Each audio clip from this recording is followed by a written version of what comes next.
Here we are. Hey, it's Romania Black. We're on volume 8 of Fire Punch, and I actually recorded volume 7 before I went on my trip about a week ago, and so it's been a while since I've read volume 7. I had to go back and read it, and so I had every intention to have volume 8 recorded before my trip, but it just didn't happen. So as I'm recording this right now, volume 7 has come out on Patreon and volume 6 has come out on YouTube. I am still planning on having a live stream to talk about Fire Punch. I've decided that the 17 through 21 Fujimoto works have just come out, which are Fujimoto's one-shots from the time he was 17 years old until the time he was 21. And so I think I want to react to that before I do the live stream. And then by that point, when I do that reaction, I may have some comments from these last volumes to talk about for that. So that's my plan anyway. That's going to be one of the things that I do rather quickly here in the next couple of weeks to get that out, and hopefully I can address some of the comments then. And then later, I have a big trip planned in the middle of April that I'm getting stuff ready for. So hopefully when I get back at the end of the month, I can do a live stream. We can talk about the one-shots, we can talk about Chainsaw Man, we can talk about Fujimoto, we can just have a Fujimoto little sit down and chat about him, because he's a very interesting mangaka. As we've seen from this series, oh man. But I do have some comments before we start talking about this. The cover of this volume is beautiful. It is of Judah, aka Luna, aka whatever, and she has the blue eyes and the pale blonde, platinum blonde hair, and then Agni is on fire. So, which is a kind of a cool play, because the part of Agni that's on fire in volume 1, and then the part that's not on fire, the part that's not on fire is Luna, or aka Judah. So it's a nice play on the cover, and it's a play on the cover from volume 7. So Fujimoto knows exactly what they're doing. But I did want to make note, non-binary Jetlung noted in chapters 27 and 26, way back then, that Agni recognized Judah not as Luna because in the original Japanese text, there's the use of Onisan versus Nisan in the original text. And then Agni could tell, because Judah referred to him through the wrong term, it wasn't Luna. Alexander Q noted that, interestingly enough, it seems our location is near Egypt because we saw a pyramid. That could be led to believe. And then the Tree of Life in Volume 5 seems to be based on Nordic mythology about a tree connecting people together. And it's funny that, Alexander Q, you note that, because I am watching Vinland Saga at the same time and just watched an episode where we saw that big Nordic tree. And I was like, so it does connect kind of Fire Punch. That's really cool. I like those connections like that. Kinky VR, as well as non-binary Jetlung, had a big discussion about Fujimoto and their work with another mangaka. So Kinky VR noted on YouTube that Fujimoto had collaborated with Odo Toda, who is the mangaka for Strip the Flesh, which I've been recommended several times, and it's on my list. But dealing with issues about transgenderism, as well as, or transgender issues rather. And then Kinky VR suggested that maybe Fujimoto was possibly dealing with some possible gender dysphoria. But non-binary Jetlung kind of like got in on that conversation, and as someone that has experience in that, which I do not, Volume 5 still makes me nervous to talk about, because I'm not a transgender person and I don't want to misrepresent or say something without being the voice of that experience. And so non-binary Jetlung, who does have experience with this issue, said that Oda Toda of Strip the Flesh's mangaka is a transgender man who has also worked as Fujimoto's assistant. So there is a connection there. Non-binary Jetlung talked about how Fujimoto had conversed with Odo and had talked about different things, and that could have been inspiration for Togata's character. And I think that's very likely, right? I was very conflicted on the pronouns to use for Togata, because for the longest time it had been he, but then you find out that it had been she, but then you find out that Togata wanted to be a man and was not able to. And by the time I got around, I was like, well, it's one of those things where you form a habit, and then when you realize the habit's wrong, you're like, well, I need to change it. So as far as we know, Togata is a he. So there is that. But it's just very fascinating, and I am very proud that Fujimoto decided to have a character like Togata in this series, and Togata being such a dynamic and layered and fascinating character, not an antagonist, not a protagonist, just like a molded realistic person that represents like this immortal being and where their mind has gone and what they're after. And I like that several people have talked about, including Alexander Q, that Sulya and Togata are kind of like, polar opposites, two sides of a coin. And that's really interesting. So I'm glad Fujimoto takes risks as a mangaka and includes multiple voices, whether they're protagonists or antagonists or morally gray characters, but just inclusion and including characters that can be representative of their audience. I think that's very impressive. So I'm sure if y'all have other comments down below, to please include them, but that's all I'll say about Togata then. But Togata is one of my favorites in this series, and I'm very sad that he's gone. I'm like, no, we need Togata now more than ever, right? Togata would just be like, this is the thing. Sun would be the antagonist that Togata's been waiting for. So Togata would look at Sun and be like, finally, yes, hot guy with abs with electricity powers, much cooler than Doma. Like, that would be the case, right? So it's so funny that we've been setting up in this penultimate volume, Volume 7, Sun, of all people, becoming this antagonistic character for Agni. Who would have guessed it? Not this person. And finally, Alexander Q talks about the really interesting part about the twist that Doma knew the dangers of Agni, like knew the dangers of this world, and that Doma is one of the intelligent people that was just mind-boggled by the insanity and the stupidity of the world around him. It's so fascinating. And it does paint Agni in a much more sinister light when you find out that Doma was really just trying to help matters. And it's rare for a mangaka to make the protagonist like absolutely be in the wrong, and we the audience know that he's in the wrong. Like there's protagonists in other series like Attack on Titan, and even in those series your protagonist is portrayed in a sympathetic light, right? And that's not to say Agni isn't, but Agni is very aware of what they're doing. And we as the audience are like, but why are you doing that? And then they do it anyway, and you're like, oh no, oh no. So it's very interesting. But Alexander Q also notes about in Volume 5, Agni slowly revealing that he might not be a hero. And then we have that duality of Togata viewing Agni as a hero and Sulya viewing him as a villain. And it's like, what do we do with that? So poor Sulya, I can't believe I'm saying poor Sulya, but Sulya gone too soon, decapitated by Sun, and made an example in front of the town square. It's like, oh my God. So what do we do with that? Well, that remains to be seen. So I can't believe we're on the final volume. I am sure when we have the live stream, we will have a lot more to talk about. But I have been very excited for this final volume, but I'm also in the mindset of I can't believe it's here kind of situation. It seems like it's surreal that we're already to this point, right? Very surreal. So I don't know what to do with that, but I guess we'll find out. So I'm excited, y'all. Before we start, I want to give a special shout out on Patreon to our philanthropy tier. They're ones that support me in what I like to do, and that's talking about series on this channel. And so a special thanks to patrons as a whole, but as part of the philanthropy tier, they get a special shout out in my videos as well. So thank you very much to Edgar, to Tyrone, to Larry Manning, to Kenny, to Dana, to Anime Annie, to Truck, to Arjo, to Shimoyama, and Be Happy. Thank you all so much. I appreciate all of your support and all of my love to you all. So let's not waste any more time. I've wasted nearly 10 minutes. We are going to start Fire Punch, Volume 8. And we're going to take a gander at that here in 3, 2, 1, and let's go.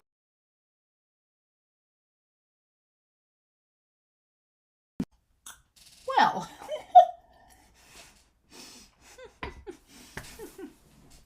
that was, should I be surprised the ending was as abstract as it was? No. The ending of stories is always interesting because any time that I'm okay with this ending, for the record. I don't hate it. It's not what I expected at all. The stuff with Sun, I kind of get. I could see coming. I could see the stuff with Sun. I figured Sun was going to die. But I was like, Fujimoto's going to do something crazy there at the end. And he does. And it's very abstract, very, very like, got to think about it for a while, and we'll go through it here. But it's really hard to end a story. I would say ending a story is the hardest thing a creator can do, because you've built up these characters, you've built up this plot, you've built up these themes, and you want everything to end on a satisfying note with your characters.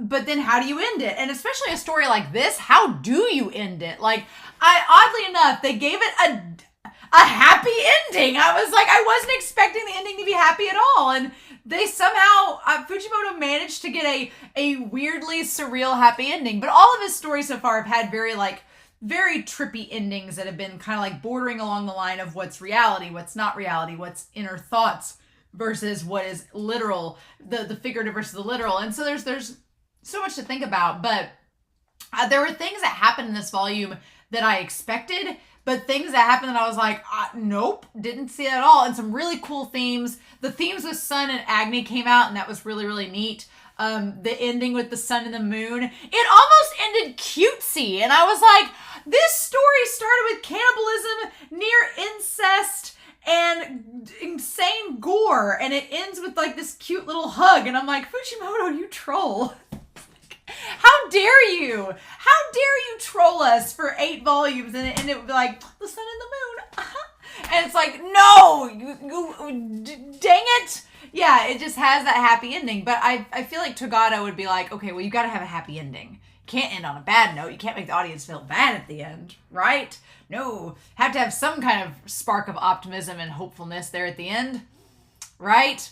So this volume, one thing I'm kind of mad about is that we don't see Togata again. And we don't really see Solia. There is a lot of unanswered questions in this story. A lot that Fujimoto was just like, I don't want to answer. And I was just like, the biggest thing was the world building. I thought by the end of it, which we kind of do like Agni, he strips his shell and out pops another Agni, but like, why didn't that happen with the other regenerative blesseds? Why didn't they pop out a new version of themselves? What was the deal? Why didn't that happen? Did you have to be a special type of blessed for that to work? It's not ever explicitly stated. We know that Judah has a lot of regenerative and other powers and can become a giant tree. That's important, but we don't know why or where that came from. We don't know which part. Some of Nanetto's, descendants kind of looked like Sun. Some of them kind of looked like Agni. Like, we know that she probably had kids and grandkids in the town there, but like, what? How does that work? And then there was just so much world building that I feel like you could have carried the story on and explained more, like the blesseds, like where did they come from? We never find out. And maybe that's not the point. The point isn't to find out what it is. But when you introduce a world building element like that and you frame it a certain way, your audience does come to expect that you're going to answer what that is and where it came from. And the story just doesn't consider it. It makes it a big point for a while, but then in these last couple volumes, it's like, that's actually not really important. And I'm like, but you've made it important. So why are we abandoning it? And I guess Fujimoto just was like, I don't want to tell you the answer. Or maybe he didn't even know. Maybe he's like, I don't know why this is. It's just an element. It's just a plot element. I'm like, dang it, expand. So I am really sad that we didn't get to know more about the Blesseds, that we didn't get to know more about Solia. They framed Solia and Judah and Luna up to all look similar. I'm like, were they all clones? What was the deal? And I know some people in the comments are going to be like, well, here's what it is. And I'm like, well, how do you know? Did Fujimoto tell you? Because it's not in the story. It's hinted at, and we can speculate all day. But I was wanting like some concrete evidence. And I guess that's with Fujimoto. He's like, I'm not going to give you concrete evidence. And it's like, so it's like, I wanted more and we didn't get it, right? The visuals in this volume though, oh my God, that double spread of Agni, oh, and like the town praying before him, and then the shot of him and Sun. Oh, there's some beautiful artwork in this volume. The landscapes were gorgeous. The lighting from the fire, like you could feel it. It was great. I'm glad Nanetto lived. For the record, I'm glad Nanetto lived because I was afraid her character was going to die. I'm sad she loses Sun and all of that, but I am glad she lives up until the very end as an old lady. But man, Agni just goes on, because that's been the thing that's been established since Volume 5 is, and it's been there before, but Volume 5 starts to address that Agni has been slowly descending into madness and losing his sanity chunk by chunk over time, to the point where he convinces this girl that she's his sister. And in the end, she kind of said she went along with it. She was like, no, I went along with it because why not? And when she's taken from him, that's when he snaps. And it's so interesting to see him just become this complete antagonist, this complete villainous character. And they even bring like these other random like ice users and stuff in, and then Agni like kills him too, and it's just all this violence and everything. And the way Fujimoto tells it is that the entire chapter itself, where Agni is fighting the people and lighting them on fire, there's like virtually no dialogue, and the last dialogue of the chapter is some guy saying "see you in hell," and just kills himself. Which, what was the point of that, right? And then he just keeps going and leaves like all these crumpled up bodies in his place, right? Just a man on fire pursuing the one thing he cares about. And there's something to be said about that. Like, it's not just the fact that Agni has kind of lost his sanity and abandoned being a hero and embraced. He's not even just embracing being a villain. He's just primal. He wants his sister back. But there's something to be said about it in that it's the human condition where humans will destroy anything in their paths, even if they don't necessarily have to be destroyed, sometimes to get what they want. And they can get this sense of obsession and necessity that forgoes just the rules of logic. Because yeah, there's no reason for Agni to kill all those people, but he did. And it's just like just something so like there's no thought involved, right? And that shot of him like lighting the man on fire that's praying to him and saying, "I'm not Agni." So that's a big thing too. A big thing about this volume is the idea of establishing identity and who we are. And that's been obviously something throughout the entire story with Togata, with Doma, with everybody, about who we are. And the message is, you are what you want to be. If you don't want to be Agni, you don't have to be Agni. You can be Fire Punch. If you don't want to be Fire Punch, you don't have to be Fire Punch. But it's just the idea that people's perceptions about you are just their perceptions. They're not reality. And we choose the reality of who we want to be. That's that, right? That's the thing there. Because this guy's like, "Oh, Lord Agni." And he's like, "I'm not Agni right now. I'm Fire Punch." And just keeps going. I love the fact that Judah/Luna sees the family out the window and is seemingly reminded of Judah when she's younger, right? But then pelting the van with snowballs, I felt like that was a play on the fact that these people aren't intelligent anymore. They've not been educated, so they think the snowballs are going to do something, right? And Nanetto being like, "How do they know about your capture?" And then we see Sun. Oh, man. Oh, Sun. Sun, oh my God, just so crazy, right? Who would have guessed Sun would have become a villain in this series? I actually like Sun's kind of heel turn in this. I really do, because it's something that's been established since Volume 1, and it's such a crazy progression of his character.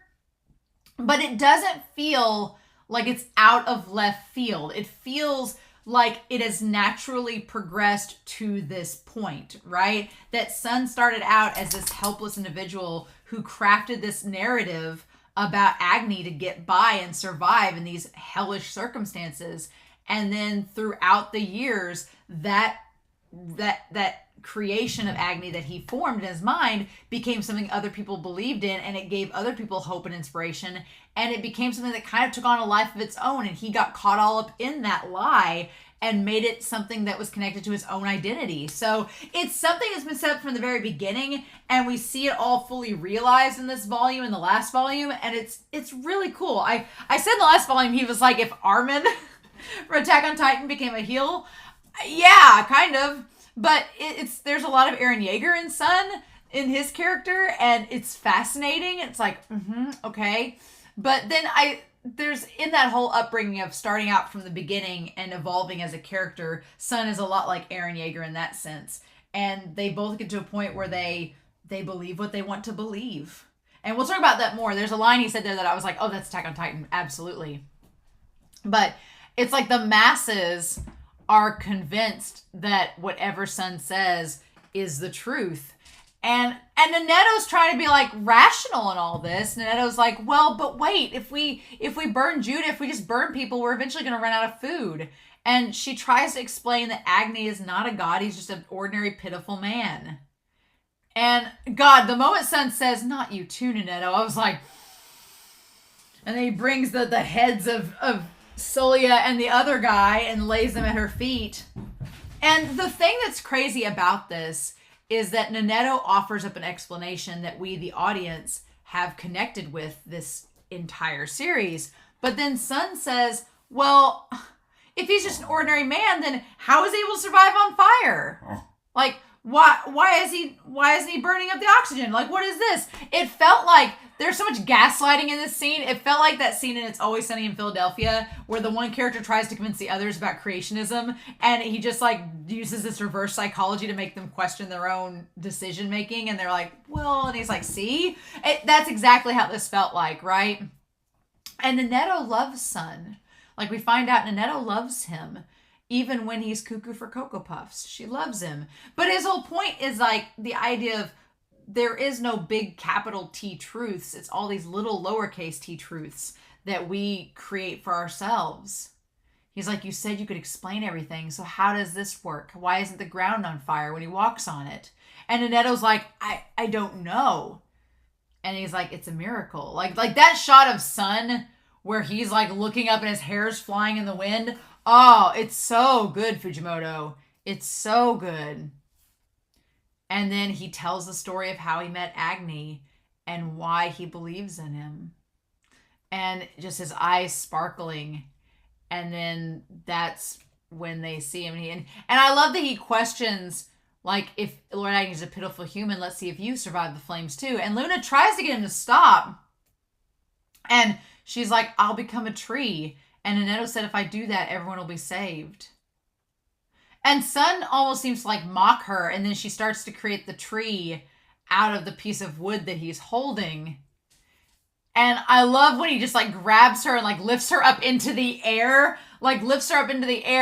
And he says, it's because you kept Lord Agni's love all to yourself. Like his jealousy, like you took her love, you took his love and wouldn't share it with us. And then he notices that she looks just like him. And the crazy thing is, what I was hoping for was that she would expand upon that and say, like, maybe all of the blesseds and all the regenerative blesseds and everything, those with blessings, they're all copies, they're all clones, they're all, just designed equally, but we don't get anything with that. And that's so frustrating. I was like, come on, Fujimoto, you can't answer that question for us. I mean, there's a lot that's just left up to our interpretation, and we just have to roll with it and see if that's what we want to do. But I'm like, oh, come on.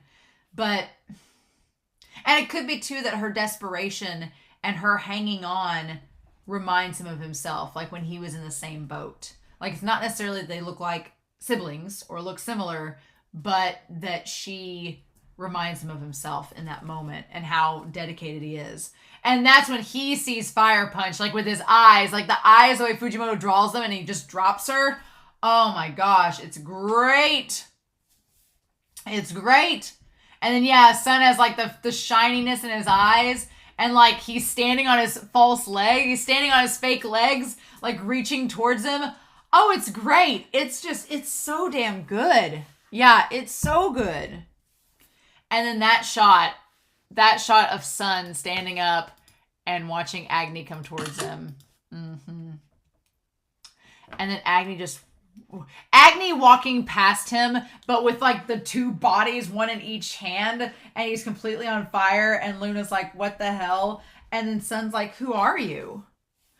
This part here was crazy, where he's like, your face is all wrong. You don't look like the deity I've been worshiping. You're not Lord Agni. And he blames Judah for it. And it's that vanity that, oh, this deity doesn't look like how I imagined it, so it can't be them. And that goes back to what Togata said way back earlier on in the series, where Togata was like, how you are perceived is everything, right? And his face is different. And Judah even says, like, you think just because he looks different, it's not him? And he's like, well, I don't like it. I don't like the face. It's like such a play on people that get mad. Like if a religious figure is not drawn the way they want to, it's like, that doesn't make it not them. And that juxtaposition where he says, give me back Luna, and he says, give me back Lord Agni.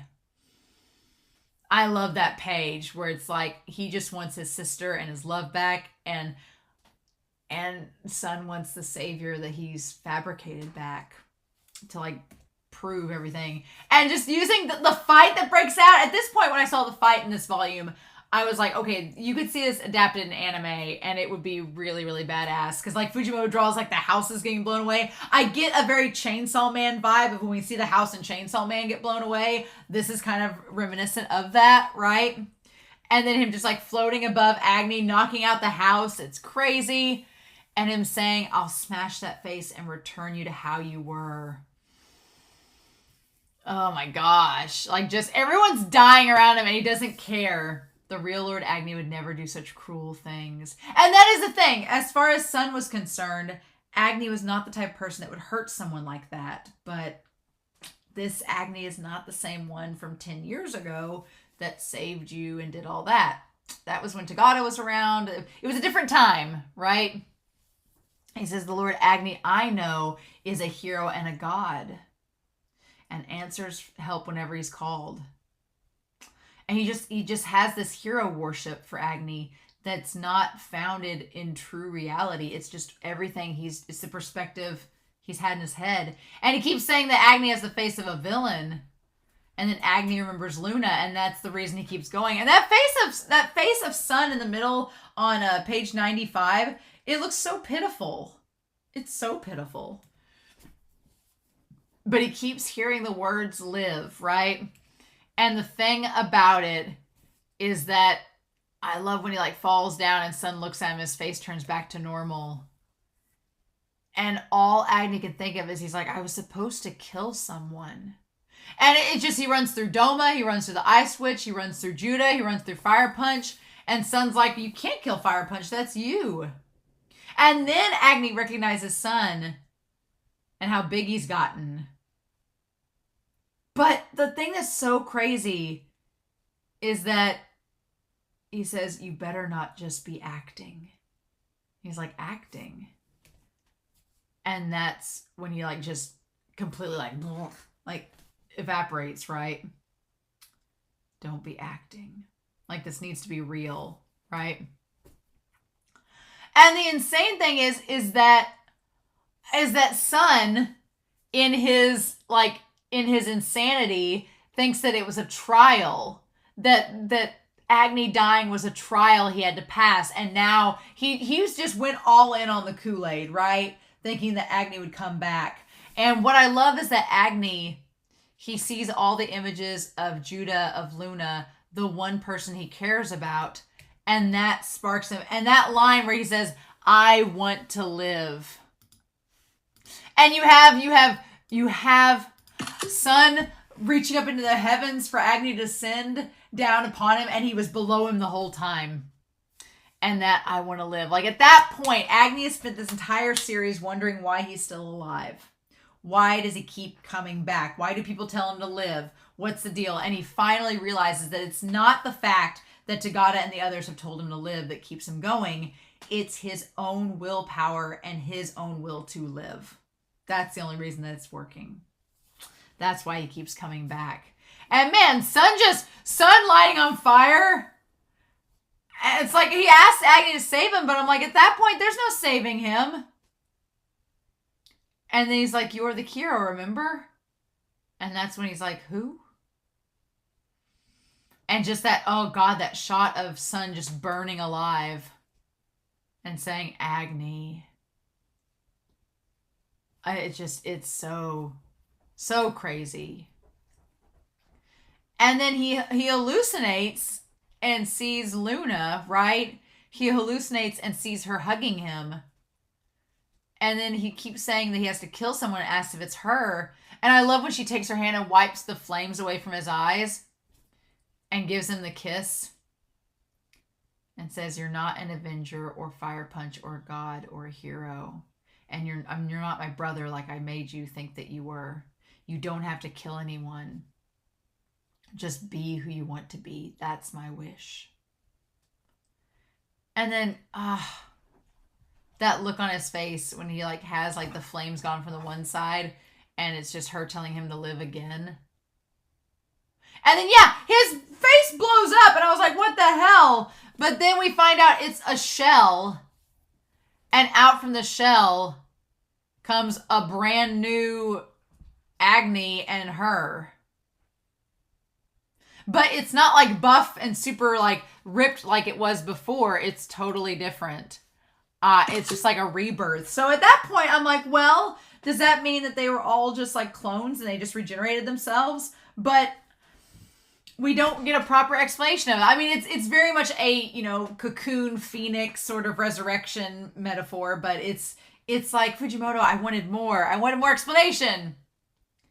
And then Judah remembers who she was. But she remembers who she was and gets her memories back. But Sun, aka Agni, aka Fire Punch, does not remember. She says he's no longer anyone. I want you to give him a happy life. That's my condition if I become a tree. And Nanetto's like, I lost Sun. She's like, how could I take him in? Like, Nanetto doesn't want to do it. She's like, he cost me everything. And she's like, well, if you can't do it, act like someone who can. And if you do, you'll become that someone.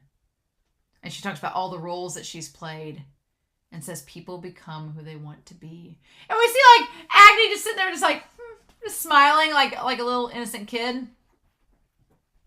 Yeah. The idea of people becoming who they want to become is such an interesting universal theme with it all. Mm-hmm. And then we come back to the first lie told and everybody pointing to the tree, right? Pointing to the tree, and Agni becomes part of the tree, and they talk about the lie told about the potatoes. And then the weird thing about this is that he says that I lied to my mom so she wouldn't worry about us. And I told her Luna and I had found potatoes in the hills and eaten those, and our bellies were full. That night, Luna and I were talking in bed, and we discovered actual potatoes inside her, so we ate them. I was like, how did you discover actual potatoes inside of her, and how did you eat them? What? What is this translation? What is this business? This is weird. It's like, I don't remember how or where we found them and ate them, but I was convinced we'd eaten them together. And so usually we were hungry, so we couldn't fall asleep, and we'd stay up a long time talking. And it's seeing the two of them in the theater. Mm-hmm. Yeah, of them as kids in the theater. Uh-huh. And them just sitting in the theater watching the movie. At this point, everything becomes really, really surreal. And it's like, well, when did they die in that moment? Did they die way back when? And this has all been a movie since then in their minds. Did they die and they've just been reimagining life over and over again? Like what?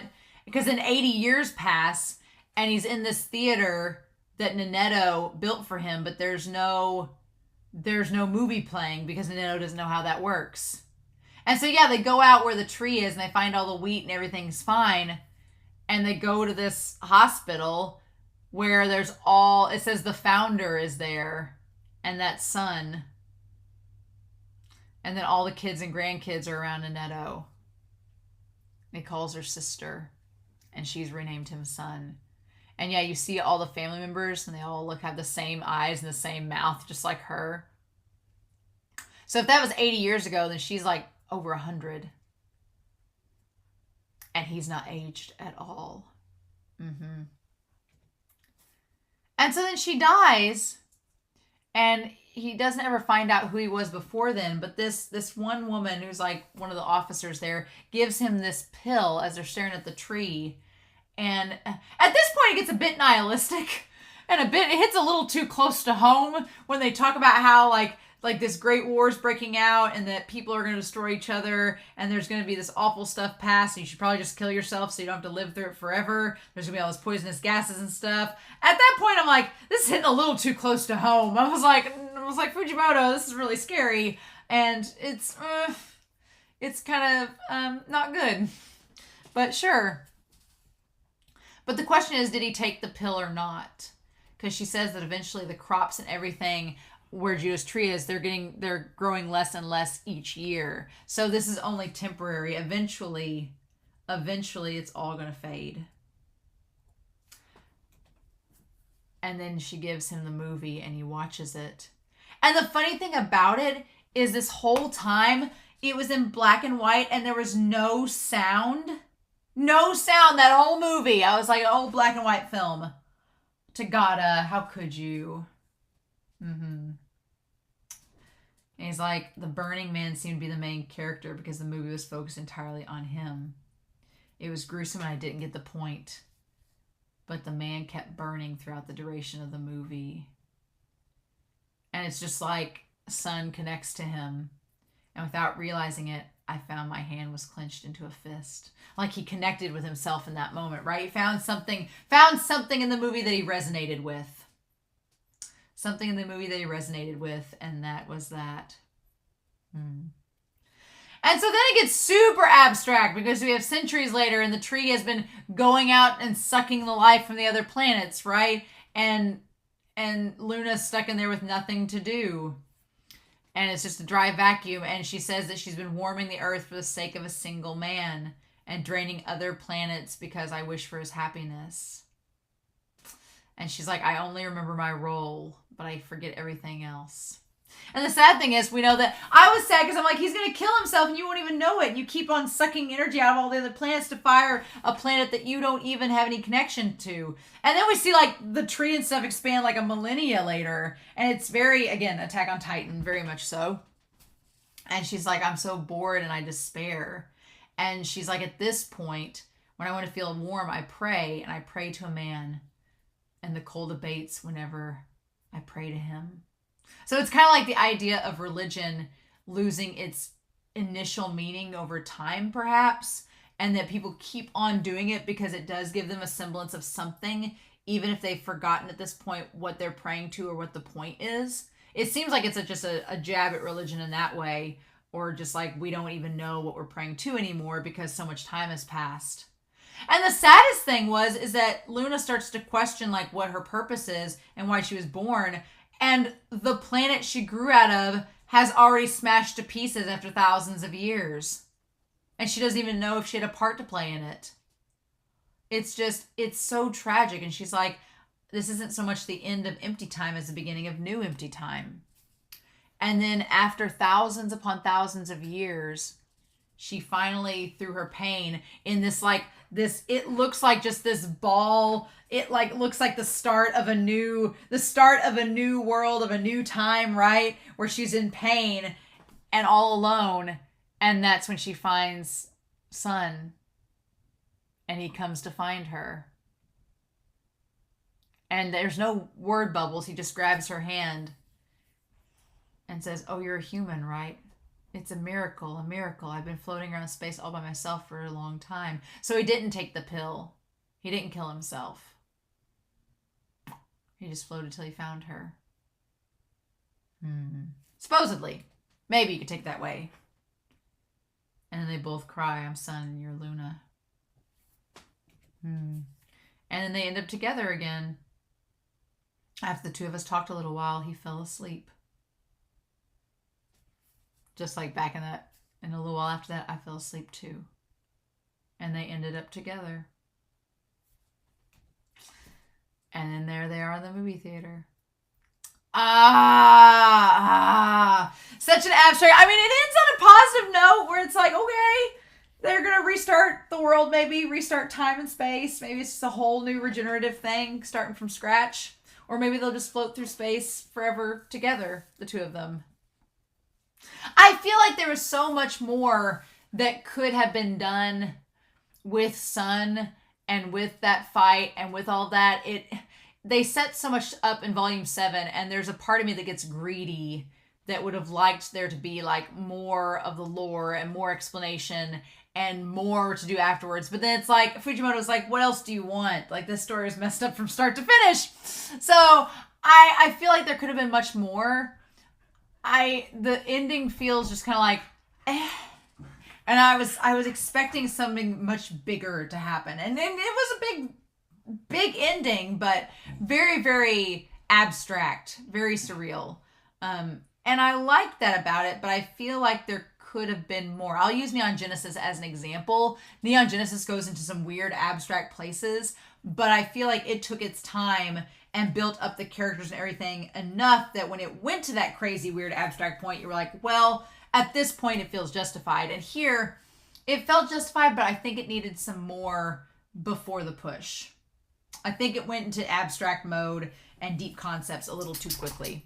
For me anyway, but maybe some people think, I like how it ends though. The idea of them at the movie theater at the very end, and it's over there like movie credits, and it's a happy ending. They end up finding each other at the end, and I guess they can be together even if it is Luna, even if it's Judah, like it fits. I'm fine with it.